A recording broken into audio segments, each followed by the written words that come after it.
یہ زندگی امانت ہے، اس میں خیانت نہ ہو. یہ زندگی نعمت ہے، اس کی ناقدری نہ ہو. اور اس زندگی کا سب سے بہترین مصرف، سب سے اونچا مصرف دعوت ہے. کیا کہا؟ زندگی کا سب سے بہترین مصرف کیا ہے بھائی؟ دعوت. سب سے اونچا مصرف دعوت. حضور صلی اللہ علیہ وسلم کی زندگی کا 1 منٹ ہماری 60 سال کی زندگی سے زیادہ قیمتی ہے. اللہ کے نبی کی جو صلاحیت لگی، طاقت اور قوت خرچ ہوئی، وہ کس پر خرچ ہوئی؟ دعوت پر. دعوت کیا ہے؟ دعوت کیا ہے؟ لوگوں کو اللہ کی پہچان کروانا. کیا دنیا کے انسانوں کام بنانے والا کون ہے؟ اللہ ہے. مسئلے حل کرنے والا اللہ ہے. ضرورتیں پوری کرنے والا اللہ ہے. پریشانیوں سے بچانے والا اللہ ہے. صحت دینے والا. دیکھو لوگ ڈاکٹر کی زیادہ مانتے ہیں کہ اللہ کی زیادہ مانتے ہیں؟ صحیح سی بتاؤ. اس کی زیادہ مانتے ہیں؟ اور صحت دینے والا کون ہے؟ اچھا، ڈاکٹر کے انتظار میں زیادہ بیٹھتے ہیں یا دعا میں زیادہ بیٹھتے ہیں؟ ہاں، ڈاکٹر کے انتظار میں زیادہ بیٹھتے ہیں. 2 گھنٹے ڈاکٹر کے انتظار میں بیٹھتے ہیں اور 10 منٹ کی دعا. صحت دینے والا کون ہے؟ اللہ ہے. رزق دینے والا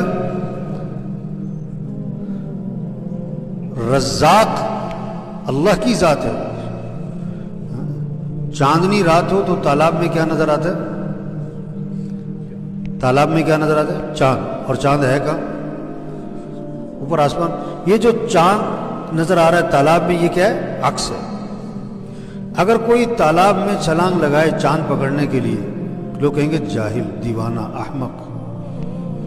آج دکان میں رزق نظر آ رہا ہے لوگوں کو، دفتر میں، کاروبار میں، ملازمت میں، مزدوری میں، کارخانے میں.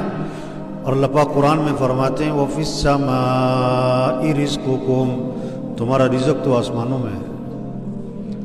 رزق کہاں پر ہے؟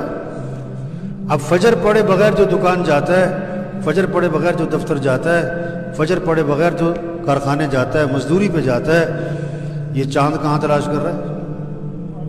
ہاں، چاند کہاں تلاش کر رہا ہے؟ پانی میں. اس کو رزق کی تلاش ہے، رزاق کی تلاش. یہ رزاق کی نافرمانی کر رہا ہے اور رزق کی تلاش کر رہا ہے. کتنا بڑا جاہل ہے. یہ دعوت ہے کہ اے انسانوں، دنیا کے انسانوں، رزق دینے والا کون ہے؟ اللہ ہے.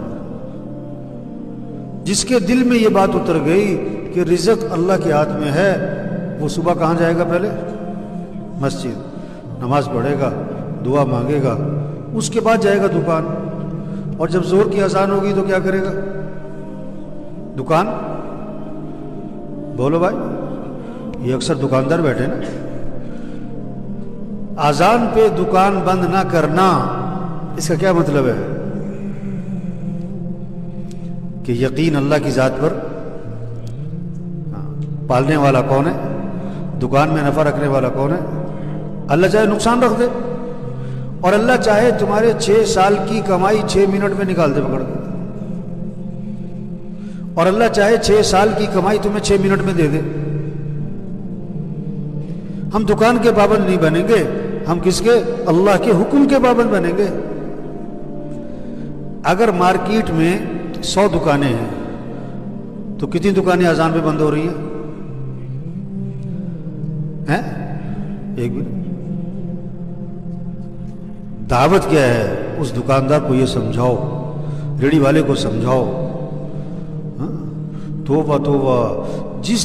جس نماز پڑھنے میں مسئلوں کا حل تھا، کاموں کا بننا تھا، نفع تھا، وہ نماز پڑھنے میں اپنے کاموں کا حرج سمجھ رہا ہے. میں نماز پڑھنے جاؤں گا، میرے کام کا حرج ہو جائے گا. میں نماز پڑھنے جاؤں گا، میری دکان کا نفع کم ہو جائے گا. توبہ توبہ توبہ. دعوت یہ ہے، یہ بات سمجھاؤ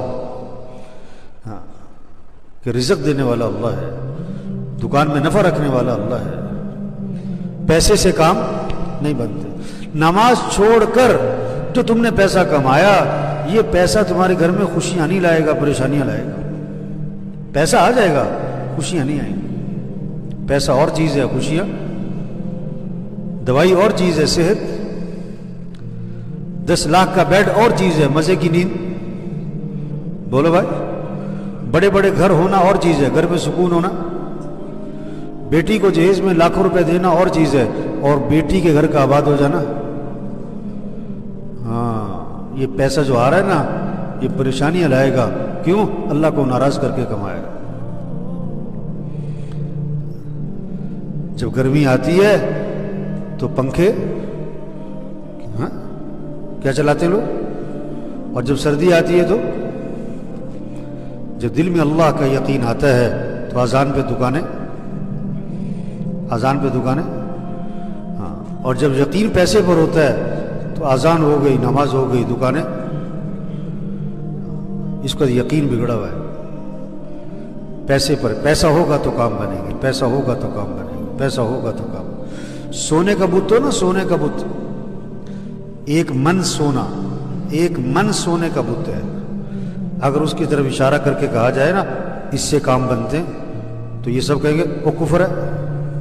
کیا کہیں گے؟ کفر ہے، شرک، اس سے کچھ نہیں ہوتا، بت ہے۔